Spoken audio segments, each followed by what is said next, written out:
the second Disney film of 2023 that proves Disney doesn't know how to market original, but also turned out to be much better than the con reviews suggested. Welcome back, Pixar fans, to my very late review of Pixar's Elemental, the second Disney film of 2023 that proves Disney doesn't know how to market original, but also turned out to be much better than the con reviews suggested. In a city where fire, water, land, and air residents live together, a fiery young woman and a go-with-the-flow guy will discover something elemental that, despite their differences, just how much they have in common.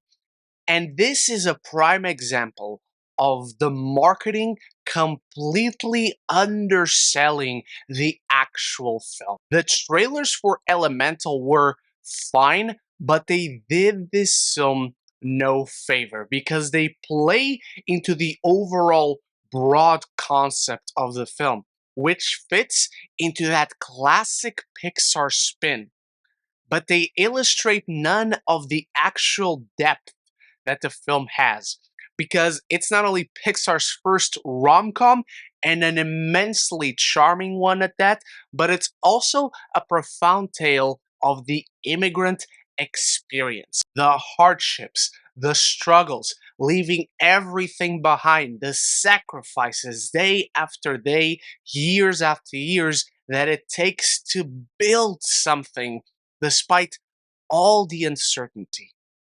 And that's what this film is, and those are the biggest strengths of Elemental. The immigrant story is told with such heart and nuance. It is that classic Pixar magic of taking a fantastical idea and grounding it with relatable, personable themes that everyone can understand, and giving it this unique spin that has made Pixar through the years and elevated the value, the prestige of their name as storytellers.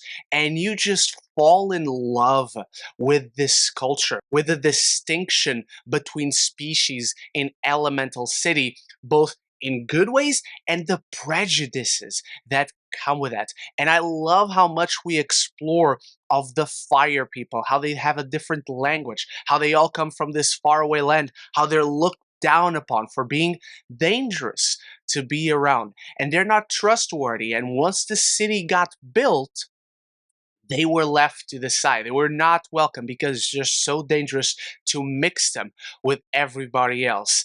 In the same way, you really get to care about this relationship that begins to develop and flourish between Amber and Wade. You absolutely fall in love with their unique personalities, with Wade always being very emotional because he's always crying because he's made of water, and Amber having this temper and struggling every day and making this effort ever since a young age to make her father proud and keep on carrying that family legacy. And once these two come together, it's just filled with charm and heart and really good humor and nice emotions that feel earned through the course of the film. The further they get to know each other, the further they get to understand their different backgrounds, and really at the end of the day, how much they actually have in common, despite these broader differences that separate their species. There are still dreams and there are still hopes. And there's something captivating about seeing these personalities flourish individually and having the relationship come from that. It's a film that focuses on character and allows that connection to naturally emerge. And so every major beat with these characters, every major beat that builds to that relationship develop is beautiful. How they problem solve so differently from one another while trying to accomplish the same goal. The passions that each other has, how much they encourage and respect and encourage one another. That's just really great to see. And it being a Pixar film, you obviously have gorgeous animation. You have all the classic pitch perfect lighting with Pixar. You have this wonderful, visually dazzling world that you cannot just stop looking at, with stunning colors and vibrancy and imagery that is out of this world.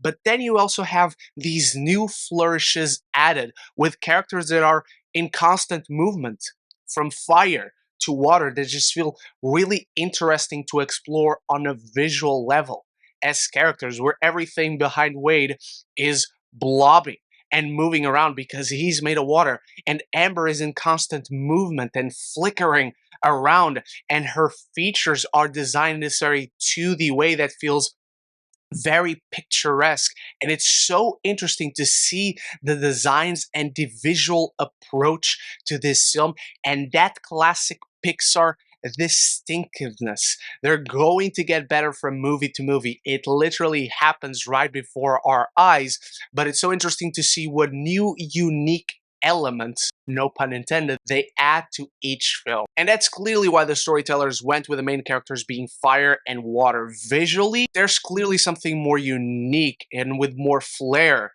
to how living water and fire can cohabitate and interact with one another, which is why I wish Elemental was solely more focused on the intimate story of the immigrant experience and the relationship between these two characters from very different worlds with different experiences. Because on the broader strokes, the film feels underdeveloped. And you mainly notice it in the world building, where this world that they've created with all these different elements living together is just that. It's what you see in the trailers, and there's not much depth to it all. Also, they have all these different distinct ideas with how the world works, and you have infrastructures and city hall and bursting pipes and licenses and tickets that you have to pay. And the film just gets bogged down in all of that, where it feels like these small puns and side plots that would be great gags, but it's the continuous story of the film. And it feels too underwritten with too many vague ideas to actually mean something, to actually play into the larger metaphors that the film is trying to achieve. It gets in the way of what you actually care about, to the point where Wade feels massively underdeveloped compared to Ember. And they don't take advantage of it, where they give Ember a much bigger arc than they give Wade's. He has a changing character, but he doesn't have a particular arc. And that's because the film gets bogged down, lost in these attempts of world building. They did not manage to create a world that, despite feeling lived in because of all these different characters, doesn't feel as fleshed out, as flourished as the rest of the relationship. To this point, you not only get to spend time with Amber and get to know and care for her family and even the larger fire people community in their part of the city. With Wade, you get one scene with his family, and they're so funny and lovable in their own way, and the film gets lost in trying to present too much of the world, so it doesn't have time to dive deep into any other element. And if it was just about the two of them, getting to know the fire people and the water people on the same level would have vastly improved the experience, instead of being tied down to city hall and all these bureaucracies that I don't want to see that. I care about this relationship, and I want to get to know more about all these different species, not where they work, actually who they are, and develop their culture a little bit more, because that's what this film is about. It's about all these differences that deep down doesn't really make us all that different. It's the characters you care about, but the world itself just isn't that interesting from a narrative, thematic, and even metaphorical sense, because they didn't have the care or the time to develop it to any deeper level. With those issues, it's still a solid, upper mid-tier Pixar film because you get to care so much about this relationship. So as I dive into my final thoughts on Pixar's Elemental, it's time for you to start the conversation in the comments below with your thoughts on Elemental. Feel free to share spoilers. The UK has this about a month later than everyone else, and I reviewed a ton of other Pixar films right up here. Or if you just want to talk more movies and TV, this is the place to be. Consider clicking that subscribe button, and you won't miss any future conversations on your favorite movies and TV. Its intimate romance and relationships outshine the undefined world building and metaphors, but Elemental works by highlighting the expected attributes of classic Pixar while bringing new beauty to yet another timeless story with magical relatability. I'm giving Pixar's Elemental a B+. Thank you so much for watching. Remember to start the conversation in the comments below with your favorite Pixar film and where does Elemental land in your Pixar ranking. Big shout out to my channel members for always supporting the channel, and I'll be back very soon with a review for Talk to Me. So until the next one, love each other and love the movies.